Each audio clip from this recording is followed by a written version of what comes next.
Lebih dari 320.000 tunanetra di Indonesia belum bisa literasi.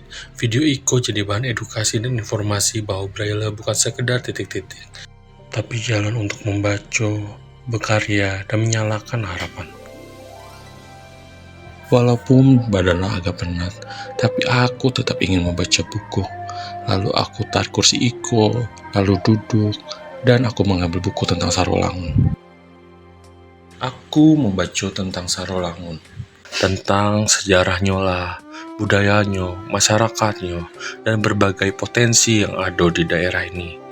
Makin banyak aku membaca, makin aku sadar pengetahuan dapat membuka pandangan kita tentang dunia. Tapi tiba-tiba aku teringat seseorang yang aku temui di kantor tadi. Aku teringat lagi dengan Bika, kawan yang aku temui di dinas sosial. Bika itu seorang penyandang tunanetra. Dalam hati aku bertanya, macam mana Bika membaca? Macam mana dia menulis? Macam mana pula seorang tunanetra mendapatkan pengetahuan dan informasi macam yang aku lakukan? Malam tuh, tiba-tiba listrik padam. Aku nyalakan sebatang lilin, lepas tuh aku lanjut membaca. Dalam cahaya yang terbatas nih, aku masih bisa membaca karena aku masih bisa melihat tulisan di buku. Tapi, macam mana dengan Bika? Macam mana orang yang tidak bisa melihat membaca buku? Waktu itulah aku mulai sadar, setiap orang punya cara masing-masing untuk mendapatkan pengetahuan. Malam tuh ada satu pertanyaan yang terngiang di pikiran aku. Siapa sebenarnya Bika? Macam mana cerita hidupnya? Dan macam mana pula dia menjalani kehidupan sehari-hari sebagai tunanetra? Dari situlah aku ingin mengenal Bika lebih dekat. Dari rumah adat Sarolangun Ikola, aku mulai mengenal Bika lebih jauh.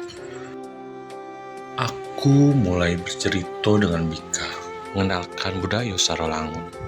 Walau Bika tidak dapat melihat, semangatnya tidak pernah padam.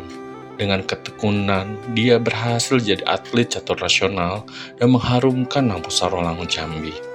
Dari obrolan Ikola, aku mulai mengenal lebih dekat sama Bika. Banyak cerita dan semangat yang dia punya. Yuk kita kenal lebih dekat sosok Bika dan perjuangannya. Perkenalkan, nama saya Bika Pratiwi. Saya seorang penyandang disabilitas tunanetra. Asal saya dari Kabupaten Sarolangun, Provinsi Jambi. Saat ini saya bekerja di Dinas Sosial Kabupaten Sarolangun sebagai pekerja sosial ahli pertama. Hobi saya adalah membaca dan menulis. Di tengah keterbatasan saya mengembangkan literasi dengan cara menggunakan huruf Braille dan teknologi yang saat ini ada khususnya untuk tunanetra. Halo teman-teman, kali ini saya akan melihatkan dan menjelaskan alat-alat yang saya gunakan sehari-hari.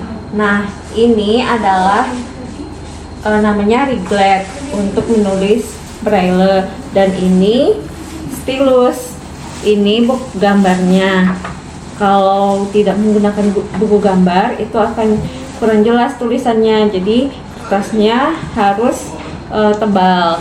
Dan ini handphone yang saya gunakan, ini ada suaranya.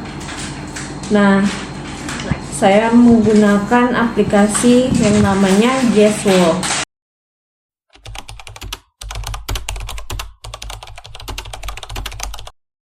Saya belajar Braille dan mulai bisa membaca huruf Braille itu sejak di kelas 3 SLB. Nah, waktu itu saya bingung, apa ini huruf-huruf timbul kan. Nah, terus diajarin oleh guru saya. Alhamdulillah sekitar 1 minggu saya sudah memahami huruf Braille. Saat ini ada di laptop maupun di handphone. Kalau di handphone itu aplikasinya ada Talkback dan Jaswall untuk pembaca layarnya, sedangkan di laptop ada NVDA dan JAWS, dan ada juga aplikasi untuk membaca huruf braille.